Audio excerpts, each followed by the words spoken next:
So the biggest reason I didn't want a job is because I'm scared. I've heard from Thomas Brush and a bunch of people, you may know the guy, he's got like a lot of subscribers. With a job, She was still in school and I knew I needed to provide for my new family.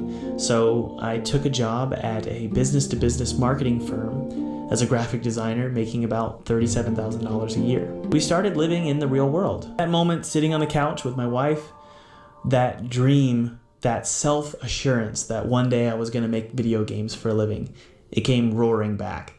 That's when I decided that at 6 o'clock in the morning I was going to wake up before work and I was going to making games. So I was working about 2 to 3 hours a day on games outside of my desk job, and how entrepreneurs tick and how they're always scrambling to look for funding, and they don't complain. Entrepreneurs don't complain. They have a positive attitude, and they always look for advancing. They're always looking for advancement. They want to see progression in their career. He was a young guy. We were both young, but he had an attitude of positivity, of strength, of power, of his chin always being up. And I knew that I wanted to be that way. And then he said, you need to be brave. And he encouraged me to do a Kickstarter campaign. And that is when, almost, I quit my job. And so the day that I quit, it was not what I thought it would be. It was not a moment of euphoria and I told you so. And thank God I'm out of that place. It was a feeling of, thank God I had that place to nurture me and to launch me forward into the next career. And I've been working the last year and a half on my game. I still don't have enough progress, let alone any coin. But there is only one way to get over a fear. So, let's face it head on. This is the devlog of my journey, and I want to motivate you to chase your dreams, because if you didn't know, motivation is different from inspiration.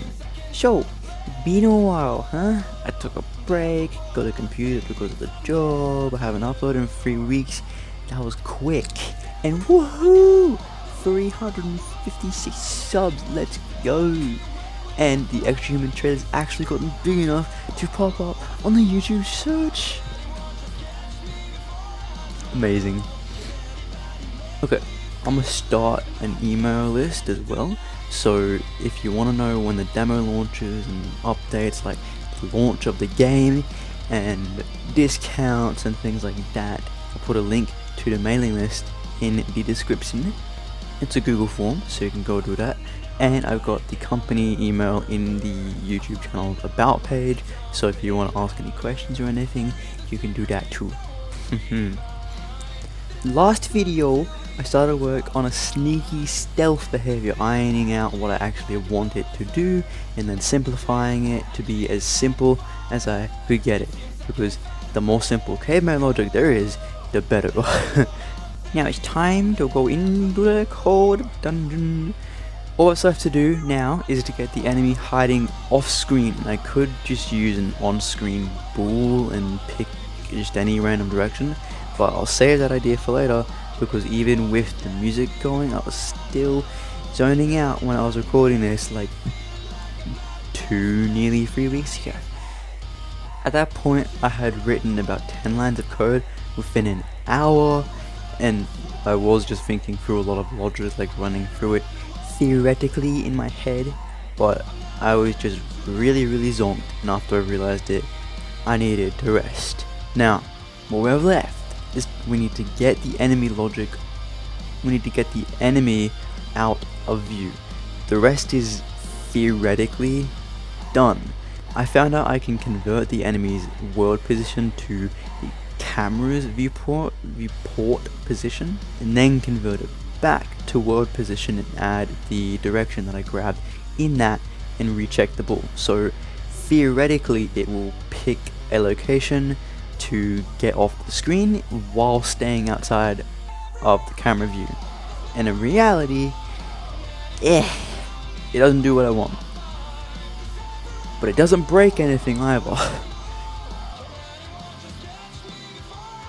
So we're still just bonking the player and sitting there. So that is when I had the genius idea I could test if the thing is actually working and add an impulse before anything else.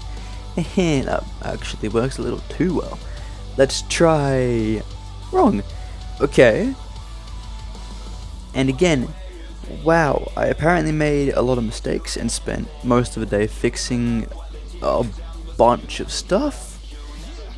Anyway, check out Baby Metal song Metali, I guess in English. It's very good. I wanted to test the limit of this, and well, that was easy.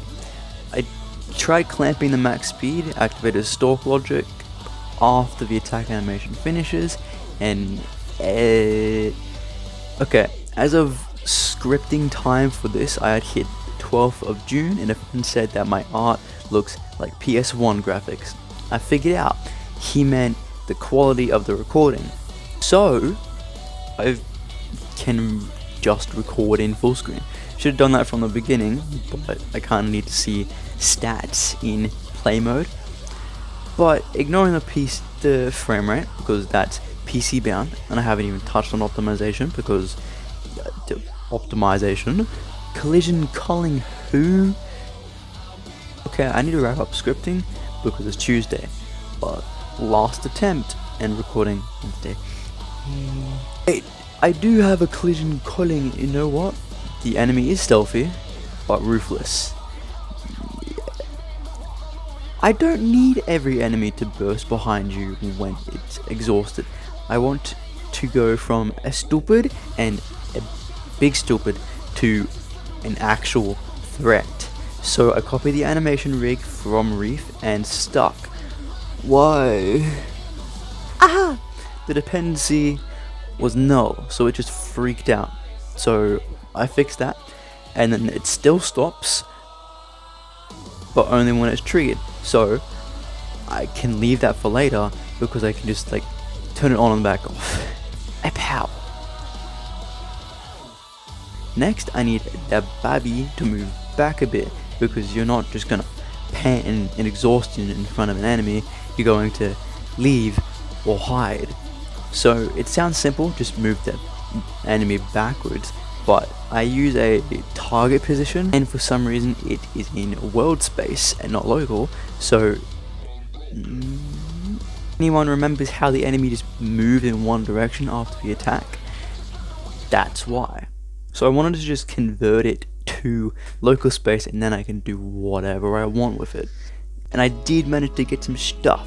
I cleaned up the script, took out a bunch of comments in there. I realized the aggro goes nuts whenever you hit him too much. So tomorrow we want, wait, I need to put the video out now. Never mind.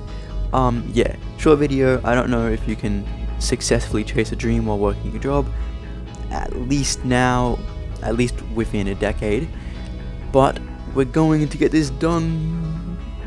Yes. So thanks for watching. The next one will definitely be more like a journey and episodic, but yes, if you want updates outside of the videos, I got domain link list now. So, and it was way easier to create than I thought it would be. That was nice. That was really nice. Okay, bye bye.